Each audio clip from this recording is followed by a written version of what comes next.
할머니가 애를 아무리 짧아도 의미가 낮잖아요. 제가만 설교를 해도 담임 목사님이 낫지.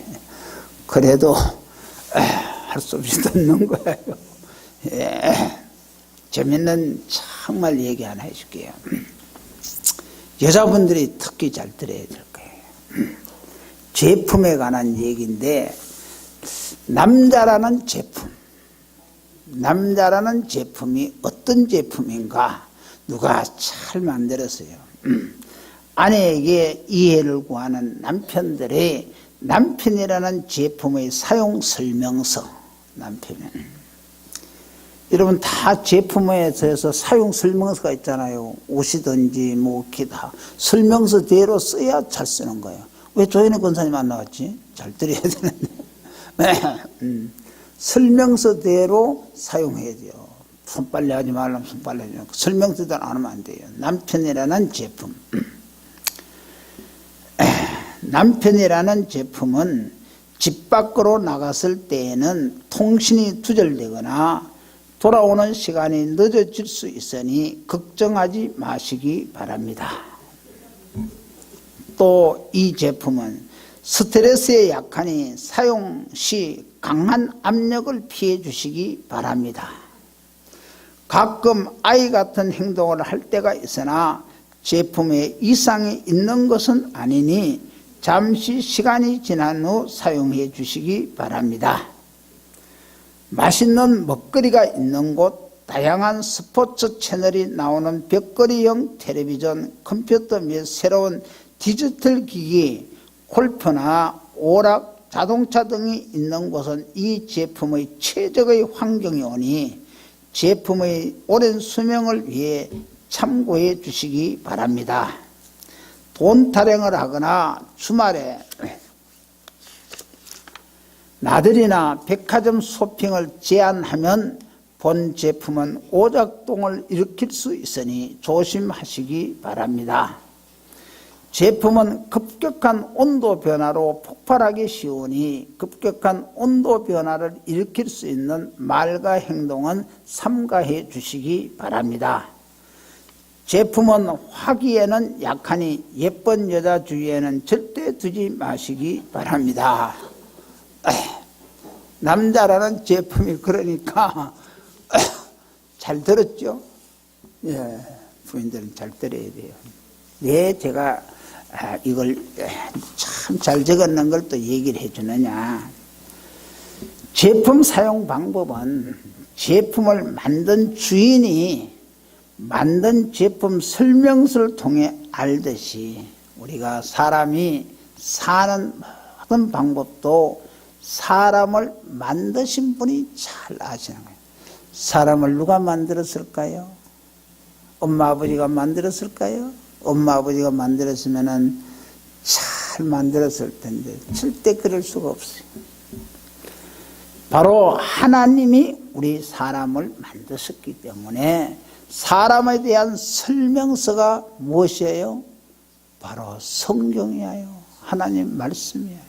그러니까 서두에 내가 남편에 대한 설명서를 잘 얘기했지만은 그 이야기를 잘 들으면서 우리 사람이 잘 살아가는 데는 설명서, 성경 말씀대로 살 때에 우리 인생의 근본 문제와 삶의 문제가 해결된다는 것입니다.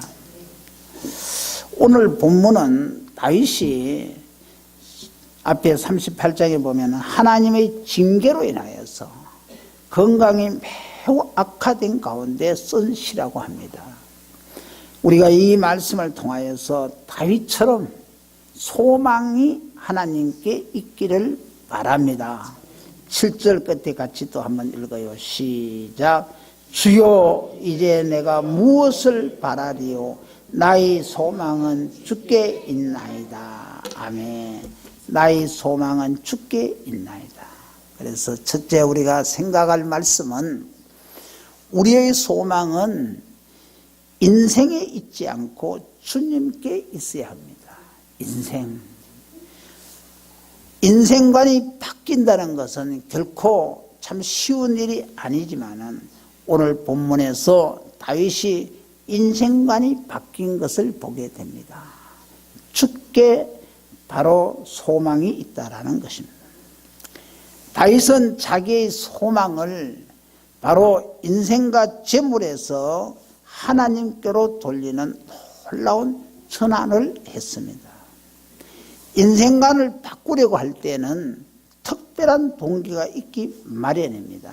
13절에 보면은 주는 나를 용서하사 내가 떠나 없어지기 전에 나의 건강을 회복시키시옵소서. 이 얼마나 고통 중에서 정말로 애걸 하는 것입니까? 바로 다윗이 병으로 앓고 있는 것을 그때 좋아하는 적들이 있었습니다. 다윗 그렇게 명명하더니 아파 잘 됐구나 그러죠. 그러나 다윗은 이런 소리를 들으면서도 몸은 병도로 대응할 형편이 안 되었습니다. 이런 상황에서 다윗은 자신의 인생을 돌아보는 것입니다. 5절을 보면은 주께서 나의 날을 한 뼘 길이만큼 되게 하시매 나의 일생이 주 앞에는 없는 것 같사오니 사람은 그가 든든히 서 있는 때에도 진실로 모두가 허사일 뿐이다. 다윗이 왕이 되어서 천하를 호령하면서 굉장한 인생을 산 것 같는데 한 뼘 길이만큼 짧은 인생이요 하나님 앞에서는 나의 인생이 없는 것 같구나 라는 사실을 새삼스럽게 깨닫게 되는 것입니다. 아파서 탁 누워있으니까 아무것도 아닌 것이죠. 우리가 잘 아는 성경 가운데 우리가 나오는 가장 오래 산 사람, 장수한 사람, 무드셀라가 그 삶이 성경 한 구절, 딱 한 절, 5장 27절에 보면 그는 969세를 살고 죽었더라. 뭐 화려한 거 하나도 없어요. 왜 하나님께서 그렇게 짧게 한 절만 얘기를 했을까? 인생은 그렇다라는 것이죠. 1세기를 100년이라 하는데 무려 10세기 가까이 산 사람이지만은 그의 삶을 한 줄로 기록한 것을 보면은 인생은 한 뼘 길이만큼도 안 된다라는 것을 깨닫게 하는 것이지요. 요즘 우리가 뭐 100세 시대다 해서 보험도에서는 뭐 100세를 기준으로 해가지고 뭐 보험 그렇게 하대요. 그러나 100년을 못 사는 우리의 삶은 더욱 한 뼘 길이만큼도 안 되는 것입니다. 다시 5절 보면 사람은 그가 든든히 서 있는 때에도 진실로 모두가 헛사뿐이다 라고 했습니다. 사람은 누구에게나 단단히 서 있어서 큰 소리치고 쩡쩡거린 것 같는데도 잘 나갈 때가 있죠. 그래서 없어지지 않는 것 같지만은 맨날 이렇게 살았으면 좋겠다 싶지만은 언젠가는 이 모든 것이 다 사라지고 잊혀질 때가 반드시 온다는 것입니다. 또 이런 이야기가 있어서 또 적었어요. 홀로 살던 노인이 세상을 떠났습니다. 그러니까 그 노인의 물건을 다 정리하면서 세일하는데 박스를 하나 열어보니까 그 박스 속에 훈장도 들었고 상장도 들었고 트로피도 들었고 고인들의 그 기념품들이 가득히 들어있었대요. 그런데 그 가격은 단돈 10불도 안 되더라는 것입니다. 10불이면 우리나라 돈으로 한 12,000원 정도 되는가요? 훈장이거든요. 한 사람이 평생 동안 얻은 그 명성, 공적, 그 모든 것을 기리는 것들이 단돈 10,000원도 불과한 것입니다. 모든 인생은 숨만 끊어지면은 셈할 가치조차도 없는 존재이므로 의지하지 말아야 한다는 것입니다. 내가 그래도 이랬는데 하면서 자기를 의지할 것도 없어요. 그래서 이사야서 2장 22절에 보면은 너희는 인생을 의지하지 말라. 그의 호흡은 호에 있나니 새말 가치가 어디 있느냐라고 했습니다. 의지하지 말고 소망을 두거나 섬겨서도 안 된다는 것입니다. 욥이 우리가 욥기서를 쭉 읽어보면은 욥이 죄 없이 고난을 당하고 자기도 모르는 사이에 교만해집니다.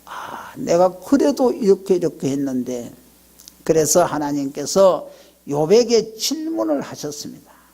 여러 가지 수많은 질문을 하셨는데 그 수많은 질문을 크게 두 가지. 첫째는 네가 아느냐, 그리고 네가 할 수 있느냐, 그런 질문입니다. 이 질문을 통해서 하나님께서 욥에게 오늘 우리에게 알려주시고자 하는 것은 바로 우리의 무지함과 무능함에 있다는 것입니다. 그리고는 하나님께서 이렇게 말씀하셨습니다. 욥기서 40장 14절에 보면은 그리하면 네 오른손이 너를 구원할 수 있다고 내가 인정하리라. 다시 말하면 네가 아느냐, 네가 할 수 있느냐, 그리하면은 내가 인정해 준다. 바로 여기에 그리함이면은 네가 모든 것을 알고 모든 것을 할 수 있다면은, 즉 네가 전지전능하다고 하면은, 네가 전지전능하다고 하면은 네 오른손이 너를 구원할 수 있다고 하나님도 인정해 주시겠다는 것입니다.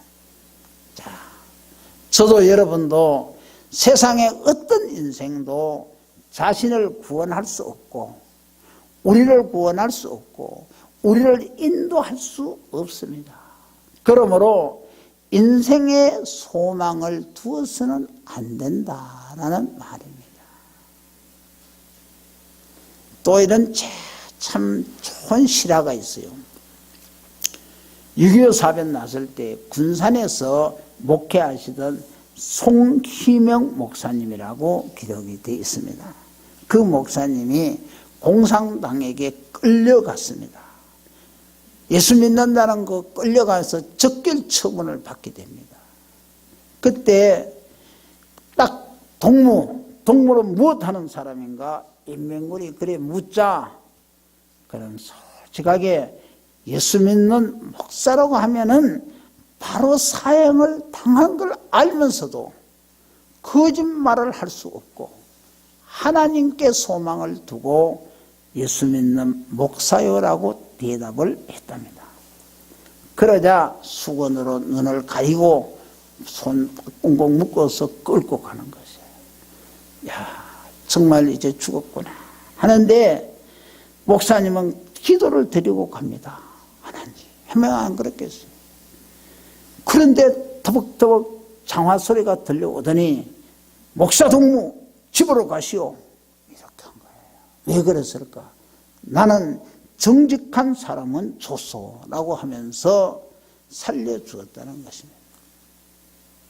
죽을 줄 알면서도 하나님께 소망을 두고 정직히 말한 목사님에게 감동을 받고 살려준 것입니다. 죽을 줄 알고 나는 목사요. 참 내가 그럴 수 있을까? 그렇게 다른 것이죠. 잠언서 21장 1절에 왕의 마음이 여호와의 손에 있음이 마치 봇물과 같아서 그가 임의로 인도하시는도다. 왕의 마음도 봇물과 같이 하나님께서 임의로 인도하시는 것처럼 우리를 죽이려 하는 사람의 마음도 하나님께서 마음대로 하실 수 있다는 것입니다.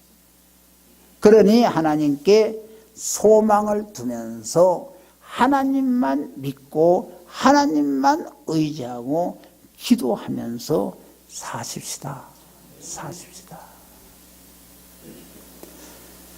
두 번째, 우리의 소망은 재물에 있지 않고 주님께 있어야 합니다. 6절 하반절을 제가 또 보겠습니다. 재물을 쌓으나 누가 거둘지 알지 못하나이다. 재물을. 이 말은 헛된 일로 소란한 인생의 어리석음을 고백한 것입니다. 물론 이것은 우리가 살아가는 삶 속에서 재물이 무가치하다고 하는 말은 아닙니다. 재물이 있으면 정말로 삶에 여유롭고 편안한 살고 풍요로운 삶을 살 수가 있습니다.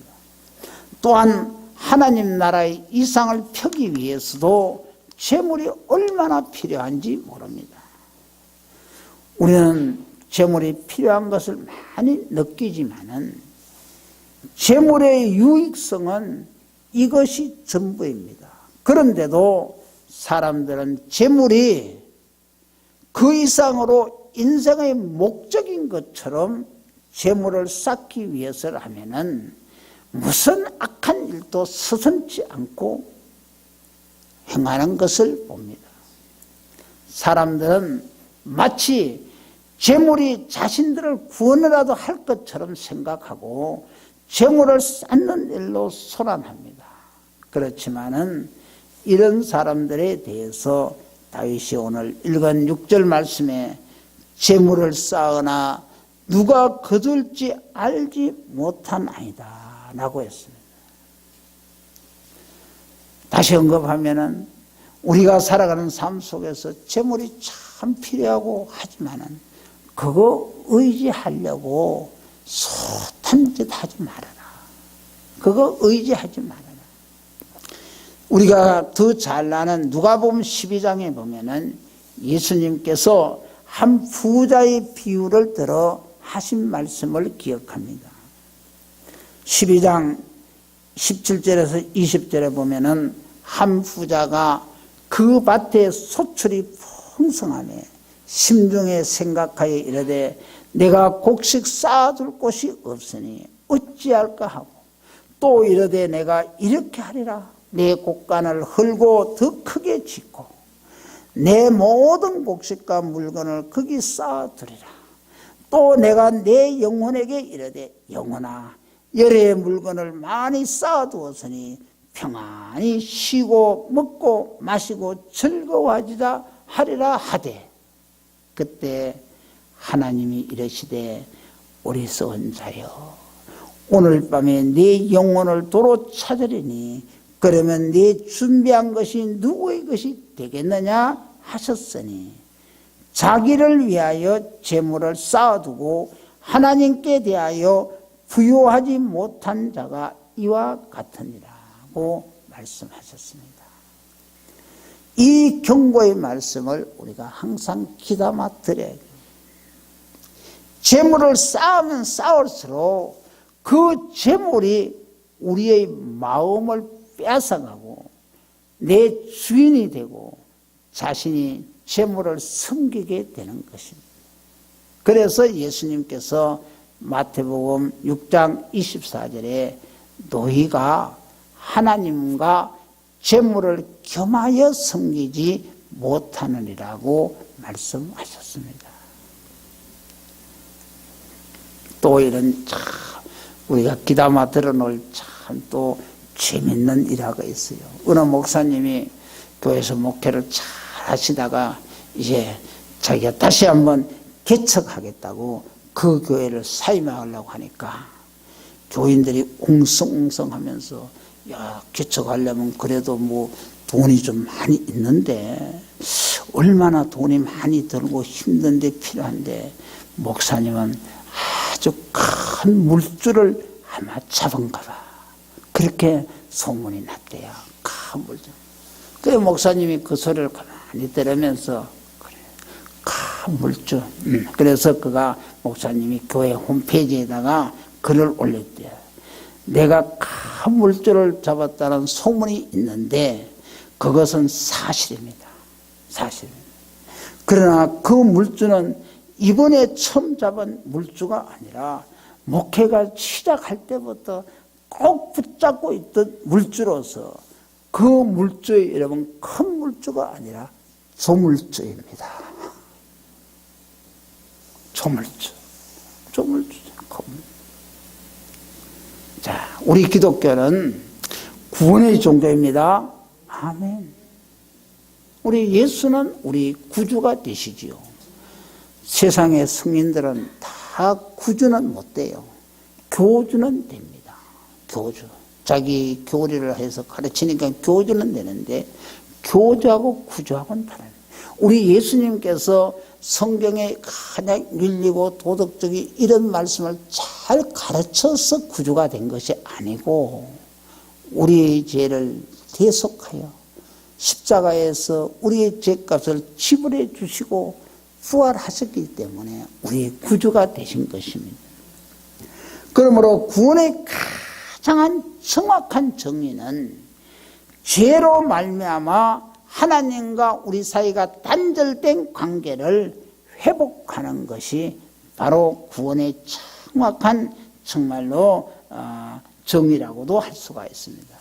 하나님은 바로 독생자 예수 그리스도를 이 땅에 보내주셔서 우리를 위해서 죽은 자리까지 내어주시면서 우리를 구원하시려고 하시지만 사탄은 어떻게 했었든지 우리를 사망으로 몰아넣으려고 하는 것입니다.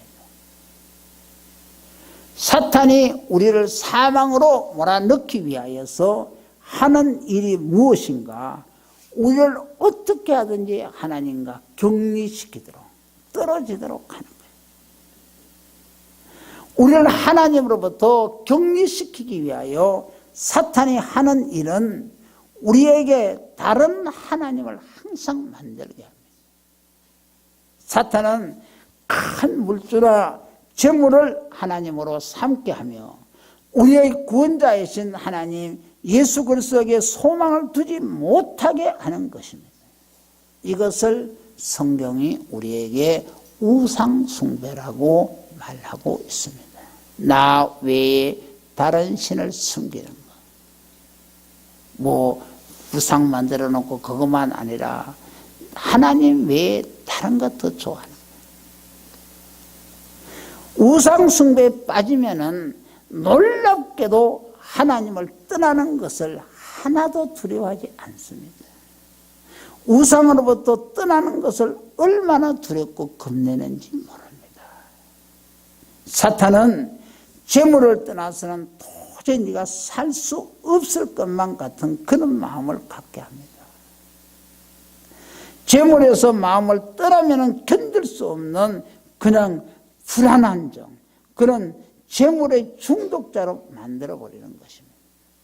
그러나 우리 영혼이 살려고 하면은 우리가 구원을 받으려고 하면은 재물에 대한 줄을 끊고 예수의 줄을 붙잡아야만 하나님께 소망을 두고 살아야 하는 것입니다.